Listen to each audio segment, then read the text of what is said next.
ஒரு நடந்த கதை. சுமதின்னு ஒரு டீச்சர், அவள் 6ஆம் கிளாஸ் போனா டெடி தியோடர் ஒரு ஸ்டூடெண்ட். அவன் பேர் டெடி தியோடர். அவன் டல்லு, அவன் ஒன்று எல்லாம் மக்களும் பிடிக்காது, எதுவும் நெகட்டிவ் தான் அவனு சொல்லாது. ஆமாம், அவனு டெடி தெரியும், அவனும் ஒன்றுமே தெரியாது அப்படின்பான் அந்த டீச்சர், லேடி டீச்சர். ஏன் லேடி டீச்சர் சொல்ல அப்புறம் சொல்கிறேன். சுமதினாலே தெரியும், காரணம் சொல்கிறேன். அவன் ப்ராஜெக்ட் வரல, அவனை பற்றி மோசமாக எழுதிட்டாங்க. அந்த பிரின்சிபல் அந்த சுமதி கூப்பிட்டாங்க, உட்காருங்க, டெடியை இப்படி எழுதிட்டீங்க. ஆமாம் சார், அவன் ரொம்ப மோசம் சார், ஒன்றுக்கு லாய்க்கு நெகட்டிவ் நெகட்டிவ்ஸ் வரக்கூடாது நம்ம வாயில. சொல்லுங்க, உட்காருங்க, காமா உட்காருங்க அப்படின்ட்டு அவனோட 5ஆம் கிளாஸ் 6ஆம் கிளாஸ் இருக்காலாம் எடுத்துகிட்டு வர சொன்னாங்க இந்த பிரின்சிபால். போட்டு படிக்க அப்படின்னு படித்தா பிரமாதமாக இருக்குது. 5ஆம் கிளாஸ் 4ஆம் கிளாஸ் எல்லா டீச்சரும் புகழ்ந்து எழுதிக்கிறாங்க. இந்த சுமதிக்கு ஷாக். என்னம்மா சார், சார் இப்போ எப்படி சார் உட்காரன்னு சொல்கிறேன். அவன் 5ஆம் கிளாஸ் படிக்கும்போது அவன் அம்மாவுக்கு கேன்சர் வந்துடுது. நடந்த கதை, ஃபர்ஸ்ட் கேன்சர் வந்துடுது. அப்போவுமே அவன் படிப்பு குறைஞ்சிடுது. 5ஆம் கிளாஸ் லீவில் அவன் இறந்து போயிட்டான். இப்போ 6ஆம் கிளாஸில் வந்திருக்கிறான். நாங்கள் எல்லோரும் தெரிஞ்சுக்கிது அவனை எல்லோரும் இதாக நடத்தணும். நாங்கள் எல்லோரும் இருக்கோம், நீங்கள் அவனை பற்றி தெரியாது, வரணும் சேர்ந்துங்க தெரியாது, அதனால நான் சும்மா எப்படி பார்த்தேன். Yes sir, now I know what I should. Now I know what I must do. A quiet revelation has dawned in Sumanthi teacher. Not just a thought, but a turning point. பெரிய change, போதி மர change. ஏன்னா போதி மர change என்ன தெரியுமா? புத்தருக்கு போதி மரத்தெல்லாம் புத்திருந்தீங்களா? அந்த சுமதி டீச்சருக்கு அந்த பாயிண்ட் வந்தது. நம்ம எவ்வளோ பெரிய தப்பு பண்ணிட்டோம். போனாங்க, அப்புறம் டீச் பண்ணிக்கிட்டே இருக்காங்க. எல்லாம் பாசிட்டிவாக சொல்ல ஆரம்பிச்சாங்க. அவன் ரொம்ப நல்ல, நம்ம டெடி மாதிரி ரொம்ப நல்ல படுவான், அவன் நல்லா இருப்பான் அப்படின்னு எல்லாம் புகழ ஆரம்பிச்சிட்டாங்க.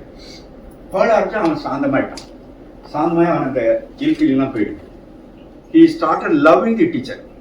இவன் எல்லா பாசிட்டிவும் அவன் டெடியை கூப்பிடுவான். டெடி நீ வா, நீ முதல்ல செய் அப்படிங்கிறது.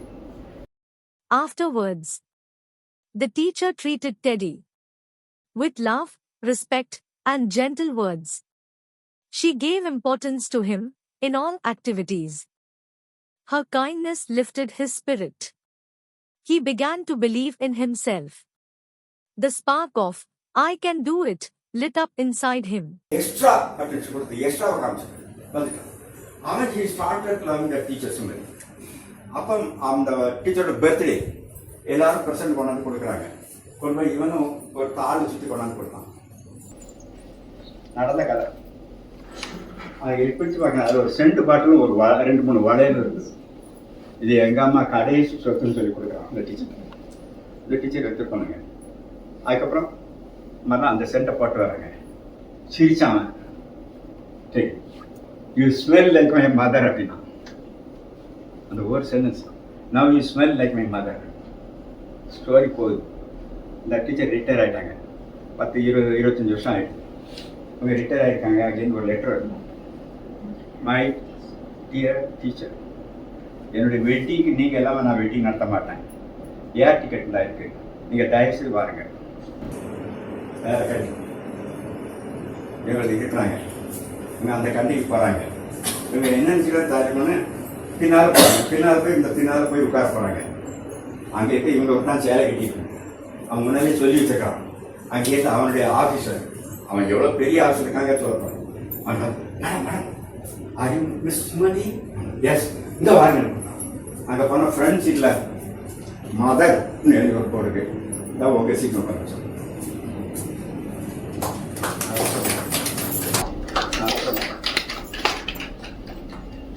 அப்புறம் வெட்டிங் முடிஞ்சது. அவனோட ஒய்ஃப்கிட்ட கூப்பிட்டு இருந்தான். இந்த டீச்சர் இல்லாட்டா நான் இந்த நிலைக்கு இருக்க மாட்டேன். அப்போ அந்த டீச்சர் சொன்னாங்க, டெடி இல்லாட்டா நான் நல்ல டீச்சர் ஆகிருக்க மாட்டேன். I came to know that I should be the second mother. I came to know only to see.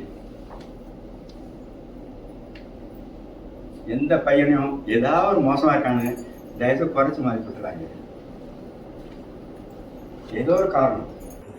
Teachers are second parents.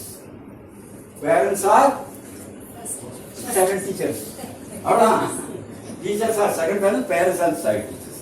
ஆனால் பேரண்ட்ஸு சொல்லிக் கொடுக்கக்கூடாது, ஏன்னா அவன் எமோஷன் வந்துடும். அப்பா போட்டால் ரொம்ப எமோஷன் வந்துடும், அதனால் சொல்லிக் கொடுக்கக்கூடாதுன்னு சொன்னேன். நான் இதெல்லாம் தெரியனால நான் சிலையெல்லாம் பண்ணியிருக்கேன். நான் லைஃப்பில் நான் ப்ராக்டிஸ் பண்ணியிருக்கேன், 2-3 பண்ணியிருக்கேன். ஒரு பையன் அவன் ஃபிசிக்ஸ் இது 12ஆம் கிளாஸு எழுதவே மாட்டான், ரீகால்லாம் எழுத மாட்டான். சிஓ வந்தார். சிஓ வந்து எங்களுக்கு சொன்னால் நீங்கள் 20 கொடுக்கணும். நான் எப்படி உங்களுக்கு 20 கொடுக்க முடியும்? எழுதினா தான் கொடுக்க முடியும். So I went to his house. அவன் மதரை போய் பெக் பண்ணேன். மதரை யாரையா பார்த்து காப்பி அடிக்க சொன்னேன். நான் 20 கொடுக்க சொல்கிறேன். நான் நியாயமாக நடக்க முடியாது. ஏன் நடக்க முடியாதுன்னு சொல்கிறேன். நான் நியாயமாக நடத்தவனுக்கு 10 மார்க் கொடுக்கணும். ஆனால் இவனோட மோசமான பையன் இன்னொரு ஸ்கூலில் 20 வாங்கி அவனுக்கு இன்ஜினியரிங் பண்ண இவன் போகாமல் இருப்பான். அப்போ நான் என்னுடைய ஆனஸ்டிக்காக இவனை பனிஷ் பண்ண மாதிரி ஆயிடும். தெரியாது அந்த நுணுக்கம்? யூ அண்டர்ஸ்டாண்ட் தட் நுணுக்கம்? நான் ஆனஸ்டாக இருக்கணும்ட்டு அவனுக்கு 10 மார்க் கொடுத்தான்னா இவனை விட மார்க்கு ஒருத்தன் அங்கே எல்லாம் 20, 50 கொடுத்துட்டு அவன் இன்ஜினியரிங் காலேஜ் போனான். இவன் ஈல் பி டினை. அப்போ அந்த பாவம் எனக்கு அதனால அவங்க வீட்டுக்கு போய் அந்த அம்மா காப்பியாவது அடிக்க சொல்லுங்க, அப்படின்னா நான் மார்க் கொடுக்க முடியும்னு போய் பெக் பண்ணேன் அந்த அம்மாவை. அந்த அம்மா அவனை போட்டு சத்தம் போட்டு பண்ணாங்க. Teachers are second parents, parents are 7 teachers. அவ்வளோதான். Teachers are second parents, parents are side teachers.